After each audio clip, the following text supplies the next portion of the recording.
বিৰোধী শিবিৰত আৰম্ভ দুখাৰোপৰ ৰাজনীতি নিৰ্বাচনী বিপৰ্যয়ৰ বাবে দায়ী কোন অখিল গগৈৰ ওপৰত কংগ্ৰেছৰ ক্ষোভ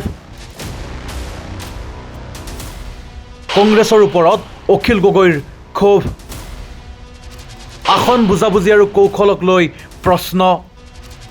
নিৰ্বাচনৰ ফলাফল প্ৰকাশ পোৱাৰ পিছতেই বিৰোধী শিবিৰত আৰম্ভ হৈছে দুখাৰোপৰ ৰাজনীতি কাৰ বাবে এই পৰাজয় কংগ্ৰেছ নে মিত্ৰ দলৰ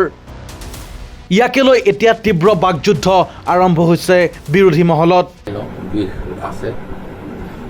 কষ্ট কৰিছোঁ তো সেইকাৰণে অখিল গগৈ কোৱা নিচিনাকৈ থিয় হৈ কৰা নাই কষ্ট কৰিছিলোঁ গা বিষ মৰিব লাগিব তাৰপিছত চিন্তা কৰিম এইবিলাক কথা কিয় এতিয়া কৈছে মইতো নাজানো তেখেতে যিখিনি কথা কৈছে আগতে ক'ব লাগিছিল তেতিয়াহ'লে মই তেওঁক সাহসী বুলি ক'লোঁ হয় কংগ্ৰেছৰ বুকুচাত উঠি তেওঁ শিৱসাগৰত জয়লাভ কৰিছে বুলি ক'বলৈ মই এতিয়া দ্বিধাবোধ নকৰোঁ কাৰণ তেওঁতো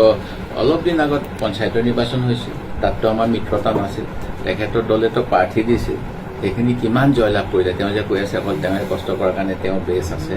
তেওঁতো সেইটো দেখা নাই আৰু তেখেতে ইলেকশ্যনৰ আগত কি কৈছিল আপোনালোকে নিজৰ বজাবচোন যে মই যদি ছিট দিম বুলি নকওঁ মই যদি এৰি বুলি নকওঁ মোক কোনে পইচা দিব কি কৰিম এইবিলাক কথাটো তেওঁ নিজেই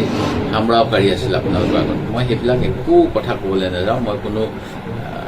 বিতৰ্কিত মন্তব্য দিবলৈ নাযাওঁ খালি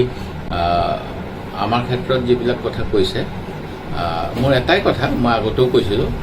বিৰোধী শিবিৰৰ একাংশ নেতাৰ অভিযোগ আসন বুজাবুজি আৰু নিৰ্বাচনী কৌশলৰ ক্ষেত্ৰত বহু ভুল সিদ্ধান্ত লোৱা হৈছিল মিত্ৰ দলসমূহে মাটিত সংগঠন শক্তিশালী কৰিব নোৱাৰাৰো গুৰুতৰ অভিযোগ কংগ্ৰেছৰ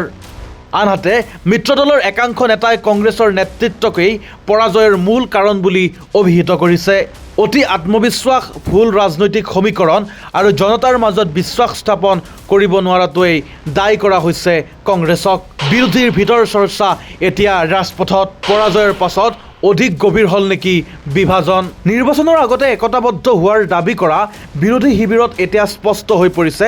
অন্তৰ্ধান কাৰ গালৈ কিমান দুখ ঠেলিব তাক লৈ অব্যাহত আছে ৰাজনৈতিক টনা অজৰা